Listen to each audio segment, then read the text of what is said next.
Hi മക്കളെ, ഇനി നമുക്ക് ആകെ ഡിസ്കസ് ചെയ്യാനുള്ള ഏതാണ്? ഒരേ ഒരു ചാപ്റ്ററിൽ ഇനി ഡിസ്കസ് ചെയ്യാനുള്ളൂ.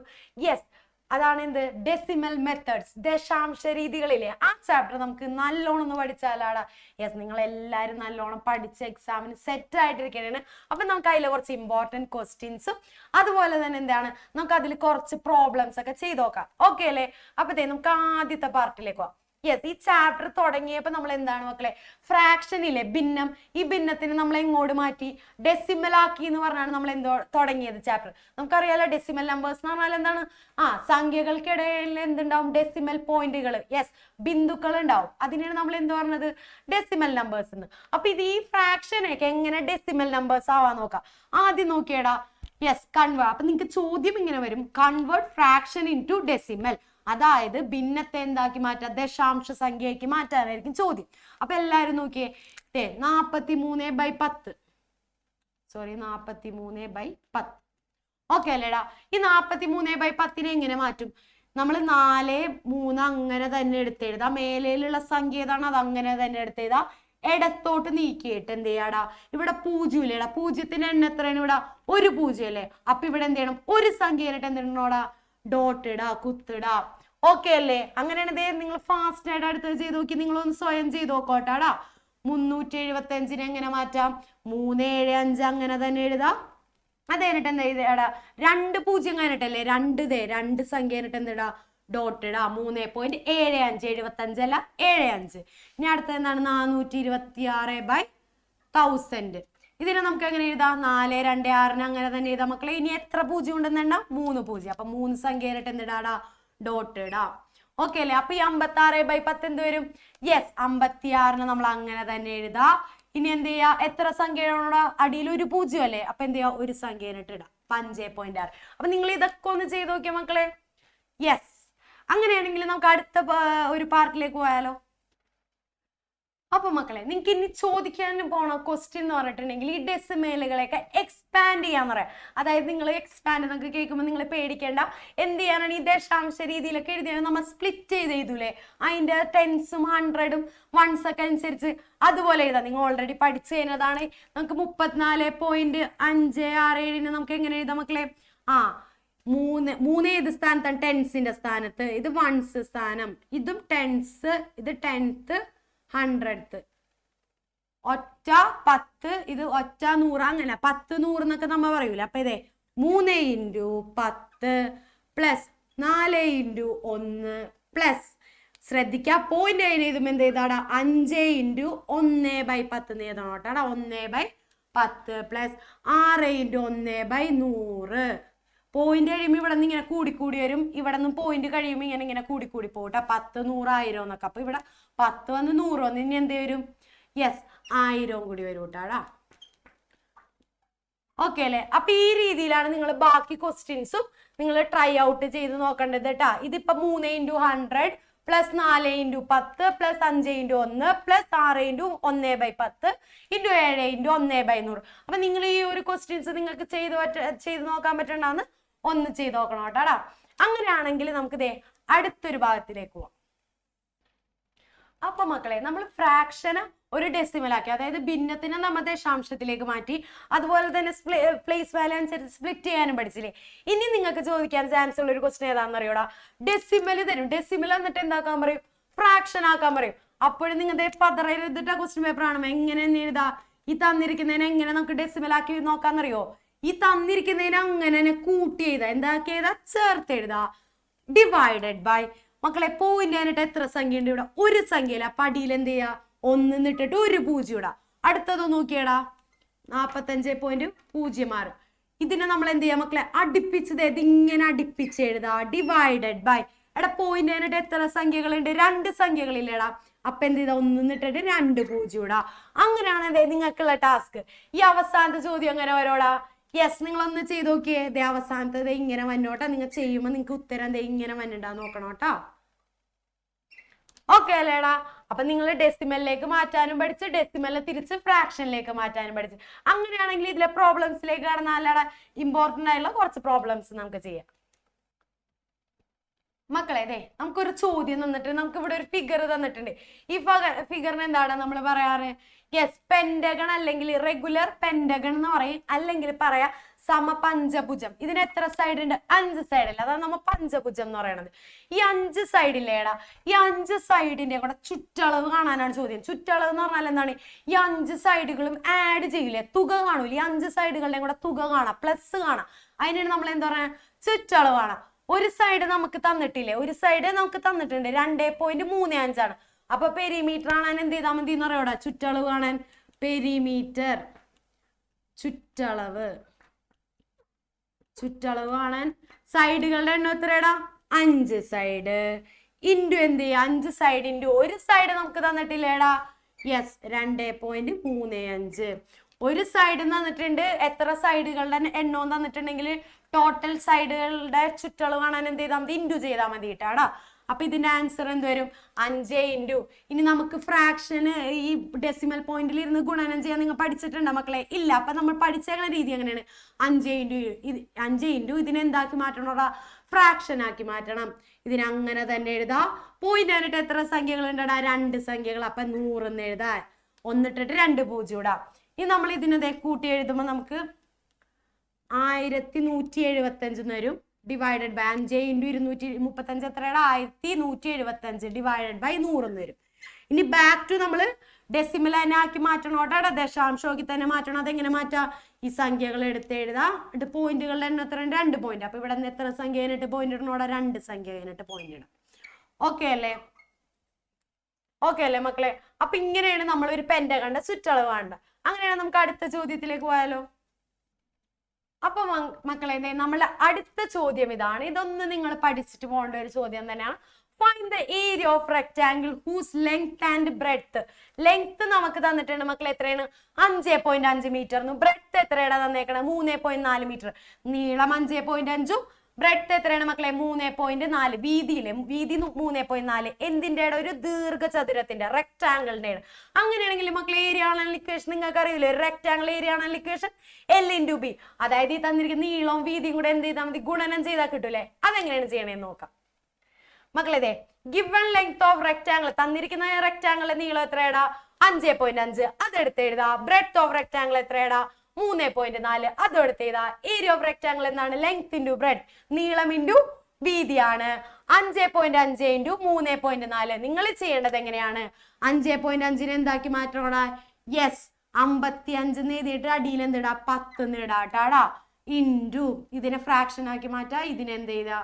ഫ്രാക്ഷൻ ആക്കി മാറ്റാ. അപ്പൊ എന്ത് വരും? യെസ്, മേലേല് ഇങ്ങനെ വരും. ഡിവൈഡഡ് ബൈ 100 എന്ന് വരും. നമുക്ക് ഇനി ഇതിനെ തിരിച്ചെഴുതാൻ അറിയാലോ. തിരിച്ചെങ്ങനെ എഴുതും? യെസ്, 18.70 നമ്മൾ ഇങ്ങനെ എഴുതും. അത് കഴിഞ്ഞിട്ട് ഇവിടെ 0 എത്രയുടെ? 2 അല്ല. അപ്പൊ ഇവിടെ 2 സംഖ്യ കഴിഞ്ഞിട്ട് എന്ത് ചെയ്യാടാ? ഡോട്ട് ഇടാ. ഓക്കെ അല്ല? എന്നിട്ട് മീറ്റർ സ്ക്വയർ എന്ന് കൊടുക്കാം. അപ്പൊ എല്ലാ മക്കൾക്കും ഏരിയയും പെരിമീറ്റർ ഒക്കെ എങ്ങനെയാണ് കണ്ടത്? ഇങ്ങനത്തെ ചോദ്യങ്ങൾ വരുമ്പോ എങ്ങനെയാണ് കാണുന്നത് മനസ്സിലായില്ലേ? വേറെ ഒന്നുമില്ല, ലെങ്ത് ഇൻറ്റു ബ്രെഡ്ത്ത് കണ്ട് ആ തന്നിരിക്കുന്ന അളവുകൾ കൊടുത്തിട്ട് നമ്മൾ എന്ത് ചെയ്ത് ഇതിനെ ഗുണനം ചെയ്ത് എങ്ങനെ ഇതിനെ ഫ്രാക്ഷൻ ആക്കി മാറ്റിയിട്ട് തിരിച്ചെന്താക്കി മാറ്റി? ഡെസിമൽ ആക്കി മാറ്റി. അങ്ങനെയാണ് നമുക്ക് അടുത്ത ചോദ്യം നോക്കിയാലാടാ. അപ്പൊ മക്കളെ നമുക്ക് അടുത്തൊരു ചോദ്യം വന്നിട്ട് ഇങ്ങനത്തെ ടൈപ്പ് ക്വസ്റ്റ്യൻ നിങ്ങൾ പ്രതീക്ഷിക്കണം കേട്ടാ. 1 kg ഓഫ് റൈസ് കോസ്റ്റ് 42.65 തുകയാണ്. അതായത് 42.65 ആണ് 1 കിലോ അരിയുടെ വില. അങ്ങനെയാണെങ്കിൽ what will be the cost of 18.25 kilo? 1 കിലോന്റെ 42.65 രൂപയാണെങ്കിൽ 18.25 അല്ലാതെ 25 18.25 കിലോ അരിയില്ലേ? 18.5 കിലോ 18.25 കിലോ അരിയുടെ എന്ത് ചെയ്യാ? പൈസ കാണാനാണ് നമ്മളോട് പറഞ്ഞേക്കണത്. 1 കിലോ അരിയുടെ പൈസ അറിയെങ്കിൽ നമുക്ക് ഇത് കാണാൻ എളുപ്പമല്ലേടാ? അതെ സാർ ആൻസർ കാണിച്ചു തരൂ കേട്ടോ. Yes, given cost of 1 kg of rice. അതായത് 1 കിലോ അരിയുടെ വില നൽകിയിരിക്കുന്നത് എത്രയാടാ? 42.65 രൂപ. Cost of 18.25 kg of rice. 18.25 kilo അരിയുടെ വില കാണാൻ എന്ത് ചെയ്താൽ മതി? യെസ്, ഇത് ഈ തന്നിരിക്കുന്ന തുകയും കിലോയും കൂടെ എന്ത് ചെയ്താൽ മതി മക്കളെ? ഗുണനം ചെയ്താൽ മതി. അപ്പൊ 42.65 ഇൻറ്റു എന്ത് ചെയ്താൽ മതി? 18.25 ചെയ്താൽ മതി. 18 കിലോ അരിയുടെ പൈസ കാണണം, 1 കിലോ അരിയുടെ പൈസ തന്നിട്ടുണ്ട്. അങ്ങനെയാണെങ്കിൽ ആൻസർ എന്ത് കിട്ടുമെന്ന് അറിയോ? ഇതിനെ നമ്മൾ എന്താക്കി മാറ്റണം? ഡെസിമൽ ആക്കി മാറ്റണം. 42.65 ഡെസിമലിനെ ഫ്രാക്ഷൻ ആക്കി മാറ്റുമ്പോ 100 എന്ന് വരും. ഇൻറ്റു 18 2 5 കൂട്ടി എഴുതാം, അടിയിൽ 100 എഴുതാം. ഇത് ചെയ്യുമ്പോൾ നമുക്ക് 7 7 8 3 6 2 5 എന്ന് വരും. ഡിവൈഡഡ് ബൈ മക്കളെ 10,000 എന്ന് വരും കേട്ടോ. 100 × 100 10,000 10,000. ഇനി 4 0 അപ്പൊ 4 സംഖ്യ എന്ത് ചെയ്യാ, ഡോട്ട് ഇട്ടാ പോരാടാ. 4 സംഖ്യ എന്ത് ചെയ്യാ, ഡോട്ട് ഇട്ട് എഴുതാം. അപ്പൊ നമ്മൾ ഫ്രാക്ഷനിലേക്ക് മാറ്റിയിട്ട് തിരിച്ചതിന് എന്താക്കണം, ഡെസിമലിലേക്ക് മാറ്റി എഴുതണം കേട്ടാടാ. ഇത്രേ ഉള്ളൂ മക്കളെ. ഇങ്ങനത്തെ ചോദ്യം നിങ്ങളുടെ ടെക്സ്റ്റിൽ നിങ്ങൾ ഓൾറെഡി കണ്ട് പരിചയപ്പെട്ട ഒരു ചോദ്യമാണ്. അപ്പൊ ഇങ്ങനത്തെ ഒരു ചോദ്യം നമുക്ക് നോക്കിയാലാടാ. Given that 1234 into 56 is equal to 69104 69,104 എന്നാണ് നമുക്ക് തന്നേക്കണത് അല്ലേ. അതായത് ഇതിന്റെ ഓൾറെഡി ഗുണനം തന്നിട്ടുണ്ട്. നമ്മളോട് പറഞ്ഞേക്കണതില്ലേ ഇതിന്റെയൊക്കെ ആൻസർ കണ്ടുപിടിക്കണം. പക്ഷെ എന്ത് ചെയ്യാൻ പാടില്ല, ആക്ച്വൽ മൾട്ടിപ്ലിക്കേഷൻ ചെയ്യാൻ പാടില്ല. യഥാർത്ഥ ഗുണനം ചെയ്യാതെ എന്ത് ചെയ്യണം, ഇതിന്റെയൊക്കെ ആൻസർ കണ്ടുപിടിക്കണം. ഓൾറെഡി നമുക്ക് എന്ത് തന്നിട്ടുണ്ട്, പോയിന്റ് ഒന്നും ഇടാത്തതിന്റെ ആൻസർ തന്നിട്ടുണ്ട്.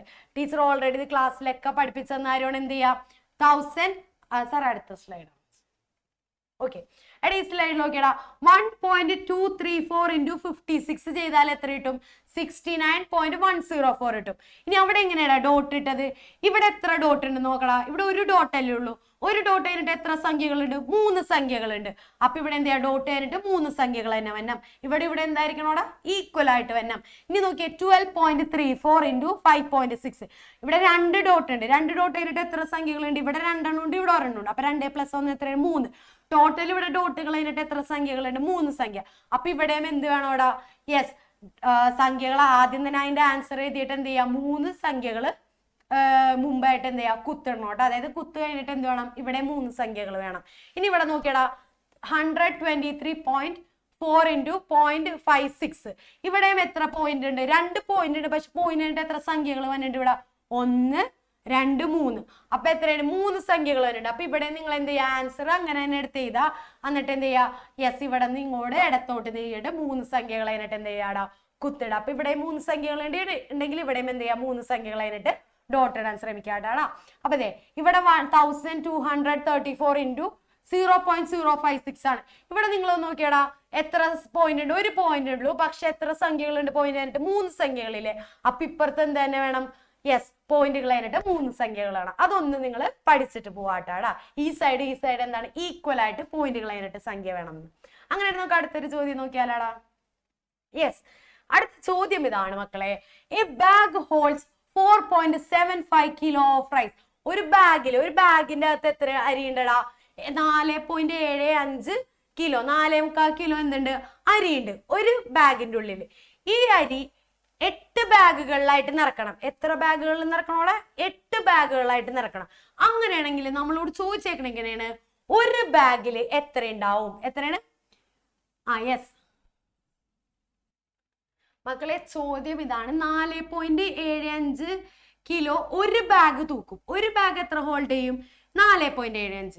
അങ്ങനെയാണെങ്കിൽ ചോദ്യം ഇതാണ്, 8 ബാഗിന് എത്ര തൂക്കാം. ഒരു ബാഗിന്റെ അറിയാമെങ്കിൽ 8 ബാഗിന്റെ തൂക്കാൻ എന്ത് ചെയ്താൽ മതി, ഗുണനം ചെയ്താൽ പോരെ. സാർ അപ്പൊ ആൻസർ കാണിച്ചുതരും. Yes quantity of rice that 1 bag hold. ഒരു ചാക്കിൽ ഉള്ള അരിയുടെ അളവ് എത്രയാടാ, 4.75 കിലോ. അങ്ങനെയാണെങ്കിൽ 8 ബാഗ് ക്യാൻ ഹോൾഡ്. എത്ര ഹോൾഡ് ചെയ്യാൻ പറ്റും നമുക്ക് കണ്ടുപിടിക്കാം.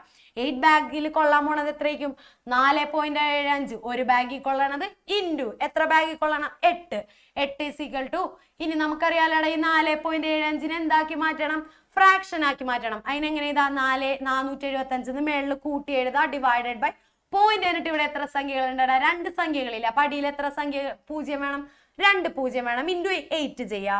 ആ മേലത്തെ 2 ന്യൂമറേറ്ററുകൾ എന്ത് ചെയ്യാ, ഗുണനം ചെയ്യുമ്പോൾ എത്ര കിട്ടോടാ, 3800 കിട്ടും. ഡിവൈഡഡ് ബൈ അടിയിലുള്ള 100 കൂടെ എഴുതാ.